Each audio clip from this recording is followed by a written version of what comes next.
Desde antes de la creación del mundo, dice, Dios ya nos conocía a nosotros.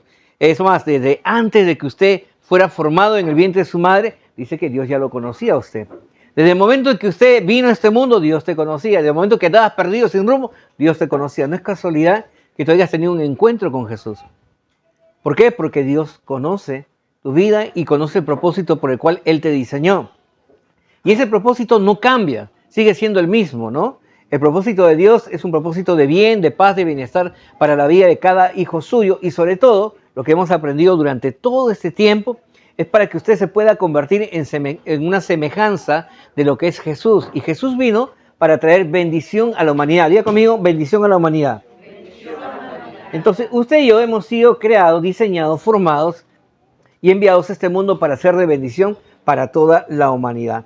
Y en medio de ese tiempo, necesitamos nosotros aprender a conocer a Dios, porque la palabra nos dice a nosotros que nosotros no conocimos a Dios. No lo conocemos como deberíamos conocer a Dios. Y eso es porque muchas veces habíamos visto que dentro de nosotros hay un espíritu que se llama el espíritu de orfandad, porque estábamos en el mundo, teníamos padres, pero muchas veces nuestros padres tampoco conocieron a Dios. Y por lo tanto no podían hablarnos de ese Dios maravilloso, ni de las bondades, ni de las virtudes. Más bien fueron ellos afectados por la cultura de este mundo, por el Dios de este mundo, que es Satanás, ¿no? El cual ha venido a matar, robar y destruir. Y es por eso que hemos visto que a lo largo de toda la historia, desde que el hombre le entregó el gobierno y la autoridad a Satanás en el huerto del Edén, este se ha dedicado a corrompir todos los reinos de la tierra, ¿no? Y como hemos dicho, todos los reinos de la tierra, ¿qué significa? Que los mismos problemas que usted pasa aquí, lo pasa en Chile, lo pasa en Ecuador, lo pasa en Bolivia, lo pasa en Estados Unidos, lo pasa en Europa, en Asia. Lo mismo que usted sufre, allá también lo sufren. Pero en otros lugares de una manera mucho más fuerte. ¿Por qué? Porque ellos tampoco les tienen prohibido, ¿no?, que se predique acerca de este Dios de amor, este Dios de misericordia, este Dios de paz. Y entonces usted y yo vivimos en una zona privilegiada. Dile a la persona que tienes al lado, tú eres una persona privilegiada. Porque tenemos la libertad de poder hablar de Dios, tenemos la libertad de poder escuchar de Dios, tenemos la libertad de poder nosotros también dar testimonio acerca de ese Dios verdadero. Pero la pregunta que Dios nos hace en el libro de Romanos es, ¿y cómo pues me conocerán si no hay nadie quien les predique? ¿Y cómo ellos hablarán de mí si nadie pues les ha enseñado? Y entonces usted y yo, para poder hablar de Dios, tenemos que conocerle. Y mi pregunta del día de hoy, en esta mañana, y con la que hemos empezado esta serie, es, ¿conoces tú a Dios como Dios te conoce a ti? Porque la palabra de Dios me dice que el Señor conoce hasta cuántos cabellos tengo, ¿no? Algunos tienen más que uno y otros tienen ya un poquito menos, ¿cierto? Algunos tienen cabello oscuro, otros tienen cabello ya ¿no?, cabeza blanca, como dicen algunos, ¿no? Producto de la edad. Pero dice que Dios nos conoce perfectamente. Y entonces la pregunta es que si Dios nos conoce, nosotros también deberíamos conocer a Dios. Y la única forma de conocer, según lo que dice la Escritura, para conocer al Padre, es conociendo al Hijo. Y es por eso que lo invitamos a ustedes que cada mañana se conecte al tiempo de oración. Hermanos, la oración no es una opción para la vida de un cristiano. Debe ser su primera necesidad que debe suplir en su vida. Así como usted a cada mañana al abrir sus ojos lo primero que hace es respirar, porque es su necesidad suplir ese aire que le da a usted el aliento de vida, ¿no es así? Entonces, lo mismo, cuando usted ni bien se levante, se asea, lo primero que tiene que hacer es suplir la siguiente necesidad, que es su necesidad espiritual, es conectarse con Dios, el autor y consumador de tu fe. Porque si tú vas a enfrentar al mundo sin esa conexión con Dios, vas a ir a enfrentarla con tu propia fuerza. Y hemos dicho que en nuestra fuerza no vamos a poder vencer a ese enemigo que es poderoso, que se llama Satanás. Y vamos a salir derrotados. Entonces lo que usted tiene que hacer y lo que cada cristiano tiene que hacer es entrar en un tiempo de comunión. ¿Y por qué hemos puesto este horario? Para que toda la iglesia ore. Porque una de las cosas que nosotros tenemos que entender, que yo sé que en su vida no le falta el tiempo de oración. Cualquiera puede estar en el carro, Señor, te pido por favor esto, en el trabajo, Señor, te pides. Cada uno puede tener un tiempo de oración distinto, ¿no? Yo estoy seguro que usted tiene su tiempo de oración y está perfecto. Entonces quiere decir que la oración no falta. Pero lo que sí falta en esta iglesia es el acuerdo. Porque donde está el acuerdo, ¿qué dice la Escritura? ¿hay qué? Donde hay acuerdo, hay poder. Iglesia, el horario de las 5:45, cuando usted y yo oramos por la familia, cuando oramos por los matrimonios, cuando oramos por las necesidades de la iglesia, cuando oramos, es justamente para que en acuerdo se active el poder de Dios en la vida de toda la congregación y juntos podamos cumplir el propósito de Dios. Donde no hay acuerdo, no hay poder. Ay, pastor, tengo necesidades. Ay, pastor, tengo aflicciones. Ay, pastor, tengo problemas. ¿Por qué? Porque no te pones de acuerdo, pues. Yo le oro a Dios y Dios no me responde. Porque no te pones de acuerdo. Necesitamos entrar en acuerdo como iglesia. Si queremos ese terreno de más de 1000 metros para ser de bendición, tenemos que orar de acuerdo. Si quieres que tu familia se rinda a los pies de Dios, tienes que entrar en acuerdo, ¿no? ¿Cuándo? Todos los días. Porque todos los días respiras, todos los días comes, todos los días descansas. Entonces, por lo tanto, todos los días tienes que estar en esa conexión con Dios para que puedas conocerlo, ¿no? Porque todos hemos sido diseñados con esa necesidad de creer. Diga conmigo, creer. O usted cree en Dios o usted no cree en Dios. ¿Se puede no creer en Dios? Sí se puede no creer en Dios. Miren los ateos, miren aquellas personas que dicen yo no creo en Dios. Y cuando tú le preguntas, ¿estás seguro que no crees en Dios? Sí, yo no creo, te dices, en Dios. Porque todos tenemos esa necesidad en nuestra vida y tenemos que creer, hemos sido diseñados con eso. Y entonces, la palabra de Dios nos dice a nosotros en Proverbios 8:17, vamos a correr con lo que ya hemos visto, dice, yo amo a los que me aman y me hallan los que temprano me buscan. No, Dios nos ama y eso nosotros lo sabemos muy bien. El amor de Dios es incondicional para la vida de cada uno de nosotros, ¿no? Dios nos ama y Él se deja encontrar por aquellos que temprano le buscan, ¿no? Entonces, el deseo de Dios es que usted y yo, como hijo suyo, pues tengamos un encuentro personal con Él cada día, en cada momento y en cada tiempo, ¿no? Y tú lo puedas conocer como Él te conoce también a ti. Y entonces hemos visto que a la luz de la palabra Jesús se revela a nuestra vida diciendo que el que me ha visto a mí, ha visto al Padre, ¿no? Y el que me conoce a mí, conoce también al Padre. Y entonces, qué importante es que usted y yo tengamos ese conocimiento de Jesús. Por eso es que en la Biblia vamos a encontrar que Jesús se revela con 7 yo soy, que básicamente hablan de lo que el Padre quiere proveer a tu vida.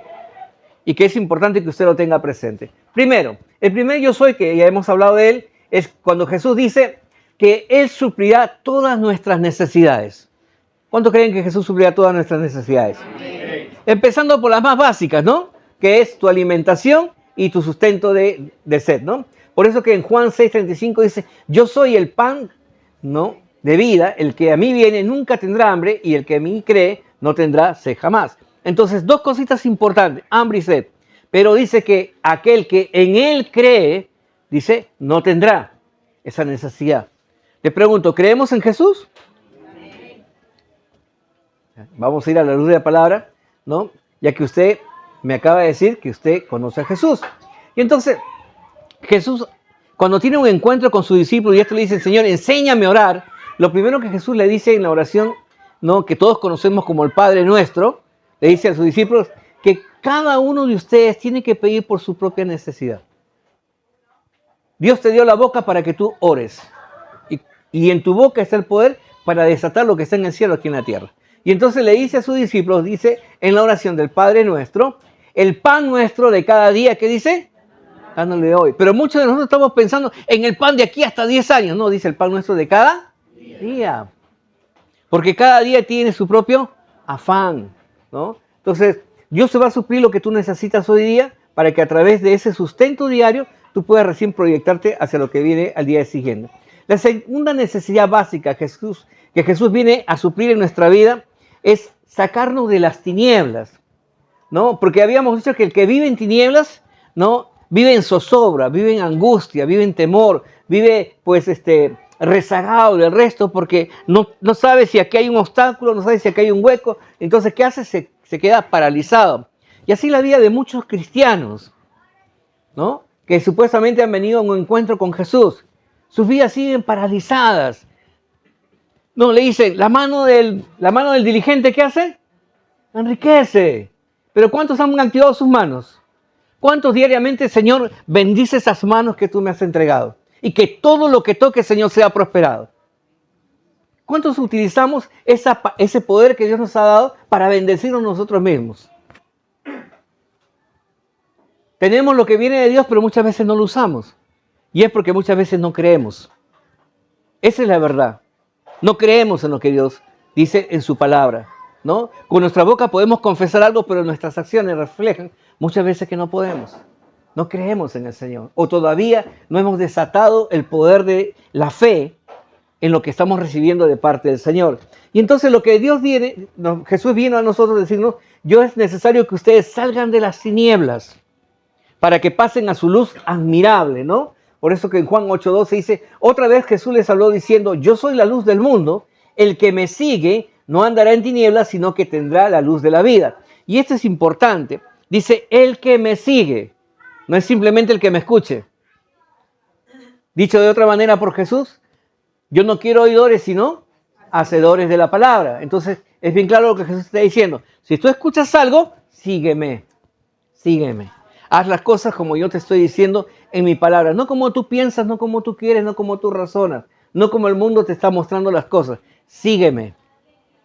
Porque de esa manera tú podrás caminar en mi luz. ¿Cuántos de nosotros no entramos a un negocio, no empezamos algo porque tenemos miedo? Tenemos zozobra, tenemos angustia. ¿Por qué? Porque hay temores.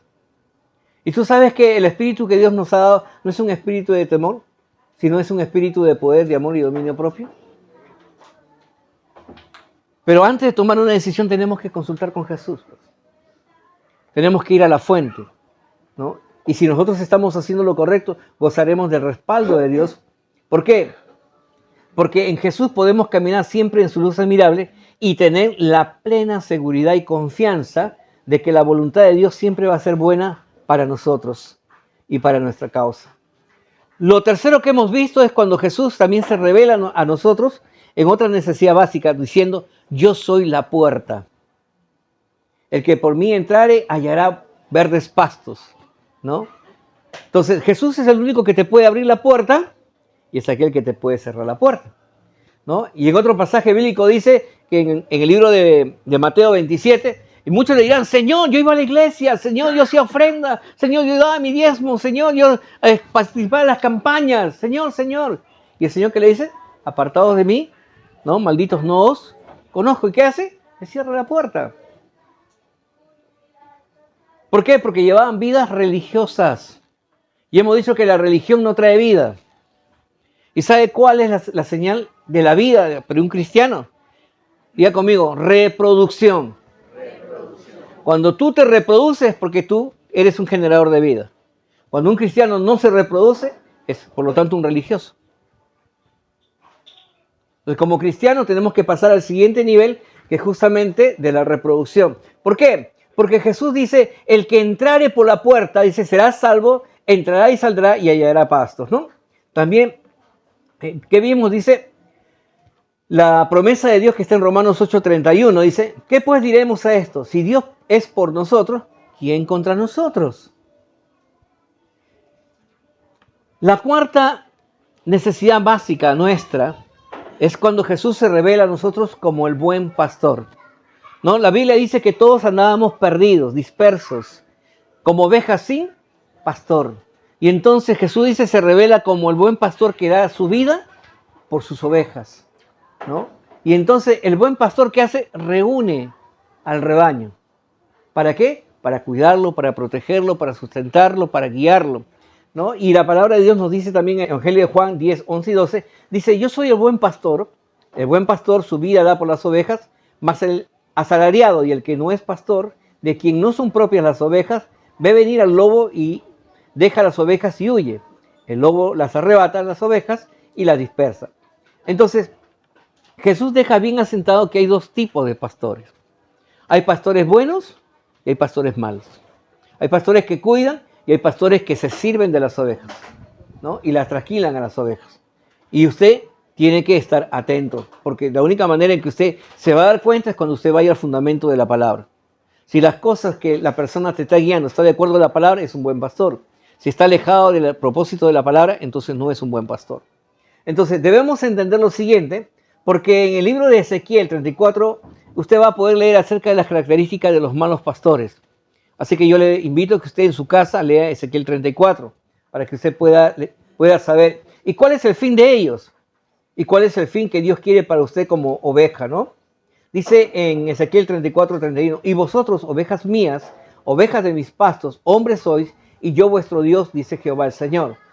Entonces, cuando Jesús se revela como el buen pastor a tu vida, te está diciendo, tú eres mío, tú no le perteneces a nadie más. El mundo no tiene injerencia sobre tu vida. ¿Por qué? Porque tú eres mío. Claro, en la libertad que tú tienes ahora de seguir a Jesús. Porque tú puedes decidir no seguir a Jesús. Vuelvo a repetir, usted puede estar acá, pero tu cabeza no está acá. Usted puede estar aquí, pero sus acciones no reflejan a Jesús. Entonces no somos seguidores de Jesús, porque por su fruto, dice la palabra, no, los conoceréis. Entonces, Jesús, cuando parte, ¿qué hace? Lo primero que hace es dar una gran comisión. Y en esa gran comisión le dice a sus discípulos, ¿no? Y predicar el evangelio, dice, por toda la tierra y llenad, ¿no?, la tierra de su palabra. Y entonces cuando estos hombres son enviados como pastores a buscar la grey, lo que todavía estaba perdido, y a cuidar a los que ya están dentro del rebaño. Y entonces en Jeremías 3:15 dice, y os daré pastores según mi corazón, que os apacienten con ciencia y con inteligencia. ¿Ya? Conciencia y inteligencia. Pero pastor, ¿por qué tiene que hablar de las cosas naturales? ¿Por qué tenemos que usar ejemplos de la vida? Porque la palabra de Dios dice bien claro, para que te apacienten con ciencia y con inteligencia, pues. Jesús hablaba con parábolas, que era el lenguaje común de la gente, la pesca y la siembra. Hoy ustedes no son pescadores, hoy ustedes no se dedican a sembrar. Hoy ustedes tienen la tecnología, hoy ustedes tienen la experiencia de sus conocimientos, entonces hay que hablarle con ciencia y con inteligencia, pues. Porque si no, no van a poder entender lo que Jesús le quiere decir. Y aquí entramos a las siguientes tres puntos que nos falta todavía que usted conozca de Jesús. El quinto punto, Jesús se revela a nuestra vida en esta necesidad. Jesús responde una de las más grandes necesidades en la vida de los seres humanos, al declarar que Él es la resurrección y la vida. Mucha gente que no conoce a Jesús piensa que su existencia es aquí en la tierra y Él acabó todo, que no hay vida después de la muerte. Otros, todavía con cierta incertidumbre, con cierta duda, están pensando, ¿y habrá o no habrá? Cuando Jesús dice, yo soy la resurrección y la vida, Él nos deja bien fundamentado a través de su testimonio que Él venció la muerte y que solo en Él y a través de Él usted también hallará la victoria y la respuesta a esta gran necesidad en su vida. Solamente en Jesús podemos hallar la vida eterna. La promesa de Dios de poder estar por siempre y para siempre. Juan 11, 25, 26. Les dijo Jesús, yo soy la resurrección y la vida. El que cree en mí, aunque esté muerto, vivirá. Y todo aquel que vive y cree en mí, no morirá eternamente. Y luego termina con una pregunta. ¿Crees esto? ¿No? Para experimentar esa vida eterna, lo primero que tenemos que nosotros tener es fe. Por eso que cuando Jesús, una de las interrogantes más grandes que deja, cuando vuelva por segunda vez, ¿hallaré fe en la tierra? ¿Habrá gente que todavía crea en mí, crea en mi palabra, crea en mi promesa? Porque algunos dicen, no, ha pasado 2000 años, Dios ya no viene. O no, algunos dicen, no, Dios ya no existe a lo mejor porque han pasado tanto tiempo. La gente duda. Y ese es el gran problema. Eso es lo que Jesús nos estaba diciendo. Cuando venga, ¿hallaré fe? Así que cada uno de nosotros tenemos que entender que la única forma de tener fe es estando conectado con Jesús. La fe viene por el oír y el oír la palabra de Dios. ¿Por qué digo esto, hermano? Porque Jesús fue la primicia de la resurrección. ¿Ya? Pero no de una resurrección cualquiera, sino que de la primicia de la resurrección hacia la vida eterna. Porque en el Antiguo Testamento ya habían habido personas que habían resucitado.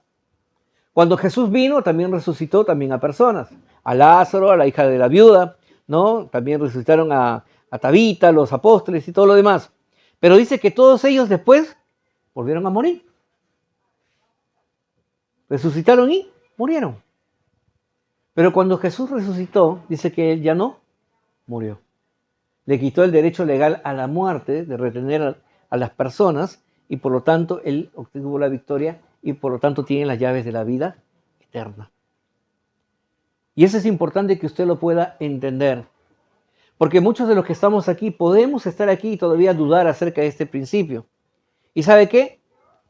No estamos aquí para condenar, porque Jesús tampoco condenó a uno de sus discípulos llamado Tomás, que cuando le hablaron acerca de la resurrección, él dijo, no, si no meto mis dedos entre sus manos y no toco con mi mano en el costado, entonces no creeré. Muchos quieren ver para creer. Pero ¿qué dijo Jesús? Más bienaventurado es creer sin haber visto. Entonces, la fe justamente radica en eso, su esencia es eso. Aunque tus ojos no vean, tú tienes que estar seguro que es verdad, que va a acontecer. Y lo hemos cantado, ¿no? Aunque mis ojos no estén viendo, el Señor se sigue moviendo. El Señor sigue obrando. Eso es fe. Y esa es la fe que Jesús quiere que usted y yo podamos tener acerca con relación de tu existencia. Nuestras vidas no son vidas simples, hermanos. No son vidas comunes. Dios nos ha llamado a vivir una vida extraordinaria. ¿Sabes por qué? Porque solamente tú y yo somos capaces de producir vida y esperanza en otros en el nombre de Jesús. Lo que el mundo no puede hacer, Dios te lo entregó a ti para que tú lo hagas en favor de otras personas. Por eso es que un cristiano no se puede quedar callado la boca. Tiene que dar testimonio, tiene que predicar, tiene que anunciar, tiene que ganar a otras personas acerca del amor de Jesús. Mateo 22:32 dice, para nosotros dejarnos claro, dice, yo soy el Dios de Abraham, el Dios de Isaac, el Dios de Jacob. Dios no es Dios de muertos, sino de vivos. Y en Mateo 17:3, cuando Jesús estaba orando con sus discípulos, se le apareció, dice, Moisés y Elías, ¿no? Y Pedro, en el asombro y movido, dice, por lo que estaba haciendo, habló cosas que no entendía, ¿no? Señor, qué bueno que me has traído, que estoy aquí, vamos a hacer 3 ramadas, uno para ti, uno para Elías, uno para Moisés. Y en realidad él no estaba entendiendo lo que estaba ocurriendo. ¿Por qué? Porque ahí viene la revelación. Dios no es Dios de muertos. Diga conmigo, Dios no es Dios de muertos, es Dios de vivos. Y usted tiene que creerlo. Entonces la palabra de Dios dice que Él dejó bien acentuado, porque no solamente es una creencia, es un mito. Dice, primero se le apareció a las mujeres que iban al sepulcro a ungirlo. Luego estas dieron testimonio a sus discípulos. Y luego Jesús se apareció a más de 400 personas que pudieron verlo, pudieron tener un encuentro con Él. Entonces, si tal vez en este lugar, el día de hoy, existe algún Tomás, ¿no?, que no cree, pues la misericordia de Dios le está diciendo que usted necesita tener fe. Porque tú necesitas creer sin ver. Porque eso es lo que Dios quiere, porque Él es galardonador de aquellos que le buscan con fe. La siguiente necesidad básica que Jesús quiere revelarte a tu vida es tal vez una de las más importantes. Jesús dice lo siguiente en Juan 14:6. Yo soy el camino, la verdad y la vida. Nadie viene al Padre sino por mí. ¿No? Entonces, Jesús se revela a nosotros, dice, como el camino. Entonces, cuando Jesús dice, yo soy el camino, es que usted tiene que entender que entonces hay más de un camino. Pongamos 2. Un camino que te lleva a Dios y un camino que te aleja de Dios. La Biblia lo dice en Mateo capítulo 7, versos 13 y 14, dice, entrad por la puerta estrecha porque ancha es la puerta y espacioso el camino que lleva a la perdición. Y muchos son los que entran por ella, porque estrecha es la puerta y angosto el camino que lleva a la vida, y pocos son los que la hallan. Lo curioso de todo esto es que este verso termina diciendo, y pocos son los que la hallan. Otro versículo que se puede asemejar a este diría, muchos son los llamados, pero pocos son los escogidos. La reflexión que uno tiene que hacerse es que ¿estamos nosotros permaneciendo en el camino de Jesús? Porque no se trata de caminar como yo quiero, ¿no? Algunos que hacemos, tenemos esa mala costumbre, vamos y decimos, Señor, ¿sabes qué? Yo quiero que tú me bendigas y yo quiero que me des esto, yo quiero hacer esto, Señor, yo quiero ir por acá, te llevo por acá y por allá.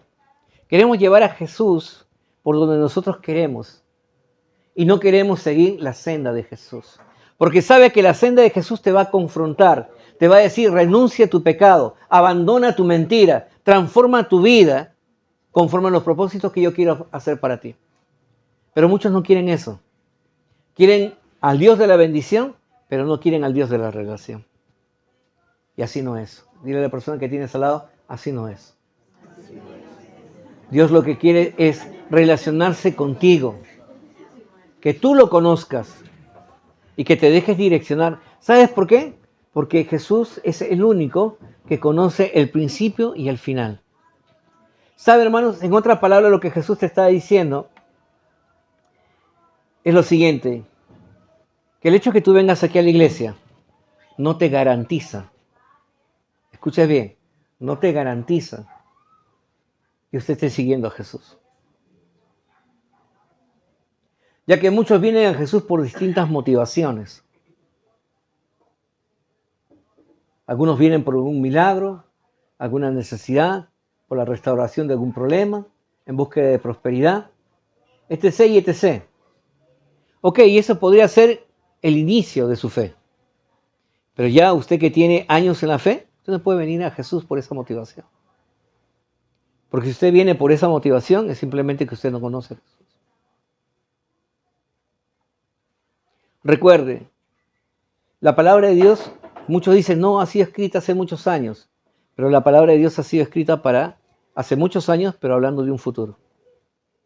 Cuando usted lee la palabra de Dios, no es que va a ocurrir.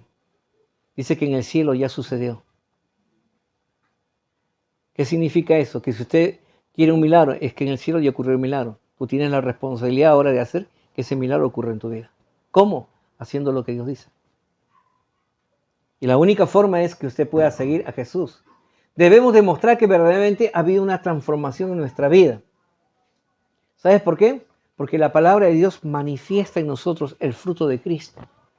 La compasión, la paciencia, la obediencia, el sacrificio, la misericordia, el servicio por los demás. Muchos todavía vivimos en medio de una cultura de la autocomplacencia. Primero yo y último, yo también. Ah, Señor, si me prospera, recién hago. Si no me prospera, no hago. Ay, Señor, tanto tiempo estoy en la iglesia y yo veo que otros crecen y yo no crezco. ¿Y qué si tú no creces? ¿Sabes por qué a veces Dios nos permite recibir lo que tenemos? Porque todavía Dios conoce que hay algo en nuestro corazón que no está bien, que se llama orgullo. Si no renunciamos al orgullo, no vamos a poder recibir todo aquello que viene de parte de Dios. Porque fue el orgullo lo que trajo a Satanás de caída. Y Dios no quiere que tú caigas, Dios te quiere levantar. Por eso dice que tú tienes que tener un corazón humilde. Debemos demostrar que verdaderamente hemos cambiado y nuestra vida ha sido transformada. ¿Y eso qué significa? Que estamos siguiendo el camino angosto, el camino estrecho. Entrar en ese camino, hermanos, significa tomar nuestra cruz cada día, morir al pecado y ser semejante a Jesús. No es fácil. Por eso que nosotros aprendemos y decimos, ser cristiano no es para los cobardes, no es para los mediocres.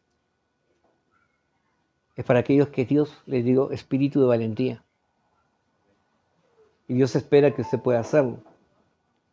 Mateo 16, verso 24-25. Entonces Jesús dijo a sus discípulos, si alguno quiere venir en pos de mí, niéguese a sí mismo, tome su cruz y sígame, porque todo el que quiera salvar su vida la perderá, y todo el que pierda su vida por causa de mí, la hallará. Vamos a seguir escuchando lo que Jesús también nos dice. Mateo 16:26. Porque, ¿qué aprovechará al hombre si ganare todo el mundo y perdiere su alma? ¿O qué recompensa dará el hombre por su alma? porque el Hijo del Hombre vendrá en la gloria de su Padre con sus ángeles y entonces pagará a cada uno conforme sus obras. ¿Qué dice? ¿Global nos va a pagar? No. Cada uno. Porque la salvación es personal. La relación con Dios es personal. Dios quiere hacer grandes cosas con nuestra iglesia. Y cuando digo iglesia, estoy hablando de su vida. Pero lo que Dios nos está diciendo, antes de hacer grandes cosas, necesito comenzar a limpiar lo que hay dentro de ti. Lo que está impidiendo que tú creas, ¿no?, en mi palabra. Lo que está impidiendo que tú tengas una mejor relación conmigo. ¿Qué puede ser? El cansancio, la fatiga, el trabajo, tus afanes, tus preocupaciones, ¿no? Como compartí el día miércoles con el grupo de damas y el día también de los hombres, un hombre exitoso le dijo lo siguiente a su hijo, ¿no? Todo por lo que viví afanado, no lo tengo. Pero todo en lo que creí que Dios me daría, hoy lo vivo.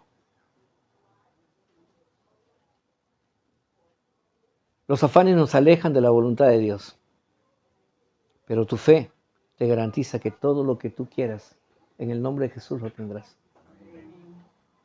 Entonces déjese de afanar, déjese de preocupar en las cosas del mundo. ¿Por qué? Porque Jesús dice en Juan 10:27, mis ovejas oyen mi voz y yo las conozco y me siguen, van por el sendero por donde yo las llevo. Y hermano, usted tiene que vivir seguro que usted, como hijo de Dios, como hija de Dios, va a disfrutar de todo lo que el Señor le ha prometido. El Señor Jesús nunca te va a llevar a un lugar donde tú vas a padecer, donde tú vas a sufrir, o donde tú vas a tener dolor innecesario. Sí van a haber pruebas, sí van a haber algunas dificultades, pero muchas de ellas son consecuencias de nuestra propia desobediencia, porque hacemos cosas sin consultarle a Dios. Pero dice, de todas ellas, dice, muchas son las aflicciones del justo, pero más de todas ellas nos librará. ¿Quién dice? El Señor. Entonces, si usted sigue a Jesús, usted podrá experimentar lo que experimentó también el rey David. Porque él, a pesar de todas las circunstancias que él vivió, él terminó escribiendo una de las declaraciones más maravillosas que está en el libro de Salmos capítulo 23. ¿No? Jehová es mi pastor. ¿Qué más dice? ¿Qué más dice? Nada me faltará. ¿No? Y luego en el verso 3 diría, confortará mi alma, me guiará por esos caminos, donde tu provisión, donde tu sustento, donde el cuidado de tu matrimonio, de tu familia, de tus hijos está garantizado, donde la promesa de esa vida eterna, de esas 1000 generaciones de bendición, están garantizadas. Pero tienes que tomar la decisión de dejarte guiar por el Señor. ¿Sabe, hermanos, qué triste es ver una iglesia enferma? Qué triste ver una iglesia llena de problemas personales, una iglesia que vive en escasez, una iglesia que vive en religiosidad. Eso no ha sido, ni es, ni será el propósito de Dios. La voluntad de Dios es que usted, si le sigue a Él y no se aparta del camino que Dios ha trazado para su vida, entonces usted podrá vivir en todas las bendiciones que el Señor ha preparado de antemano. Lea Josué capítulo 1, del verso 7 al 9. Lea Deuteronomio capítulo 28. Lea Génesis capítulo 1, verso 27. Lea Efesios capítulo 1, verso 3 y en adelante. Lea usted Génesis, Apocalipsis. Todo habla acerca de la bendición de Dios para su vida. Pero lo único que Dios te pide es que permanezcas en su camino. Pero les tengo buenas noticias. La palabra de Dios dice que si nos arrepentimos y volvemos de nuestros malos caminos, Él nos perdonará. Y nos volverá a sus sendas para caminar tras sus pasos. Según la Crónicas 7:14, es algo que hemos aprendido ya de memoria como iglesia, ¿no? ¿Se acuerda usted? Si se humillare, ¿qué dice? Sobre el cual mi nombre es invocado, y oraren y buscaren mi rostro y se convirtieren de sus malos caminos, entonces yo iré de los cielos y perdonaré sus pecados y sanaré su tierra. ¿Quieren que las cosas cambien en su vida? Entonces, ¿qué tenemos que hacer? Arrepentirnos. Tenemos que reconocer que muchas veces hacemos nuestra voluntad y no la voluntad de Dios. Que muchas veces preferimos el camino ancho que el camino angosto. Pero dice la palabra que tenemos que convertirnos de esos malos caminos. Porque sabemos que el fin de ir es destrucción. Y entrar al camino de vida que Dios quiere, sabiendo que las bondades de Dios nos van a alcanzar. Entonces,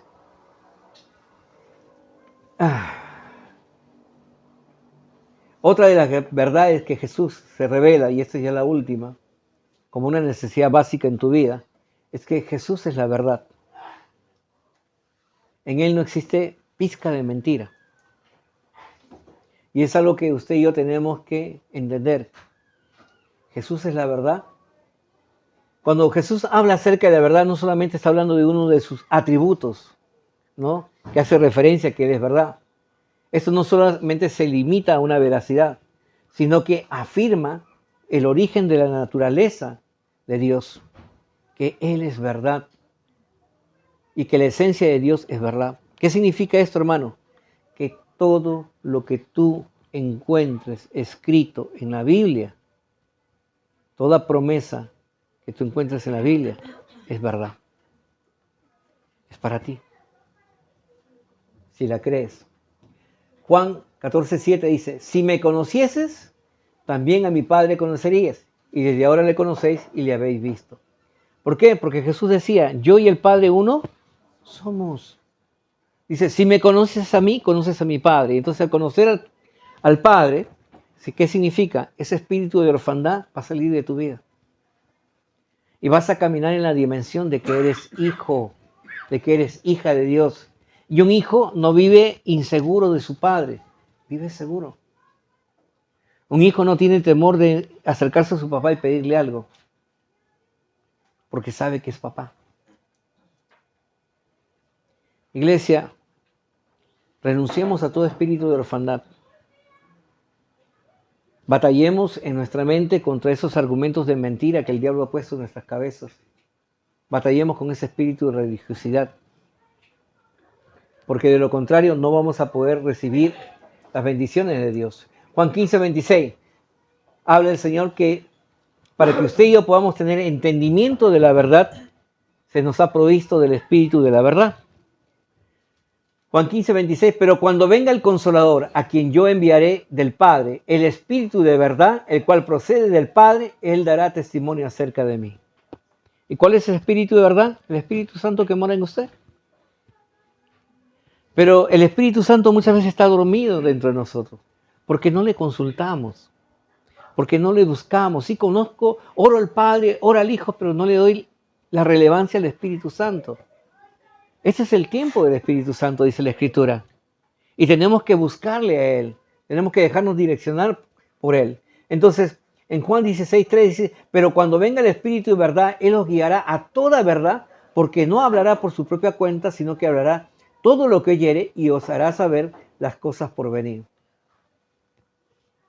Y por último, hermano, en el libro de Hebreos, ¿no?, se deja bien establecido que Dios no miente. No es hombre ni hijo de hombre para que mienta, ¿no?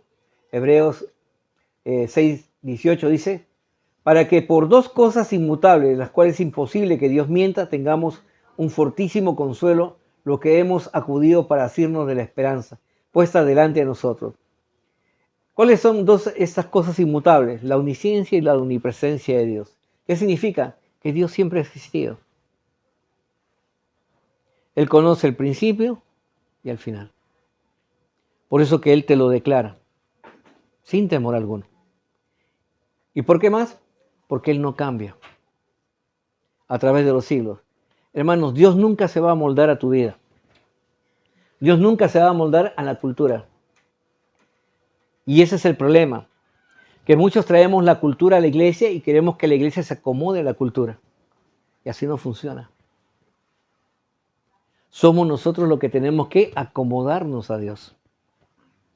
A través de nuestra vida de obediencia, a través de nuestra vida de servicio. Cuando usted tenga revelado en su vida estos estos frutos que vienen de parte de Jesús, entonces vamos a poder disfrutar de la promesa de Dios. Voy a dejar el último punto para la siguiente semana, porque creo que todavía podemos seguir hablando mucho de Él, porque tenemos que conocerlo. Si conocemos a Jesús, vamos a conocer al Padre. Y es el deseo de Dios que usted y yo podamos conocerlo.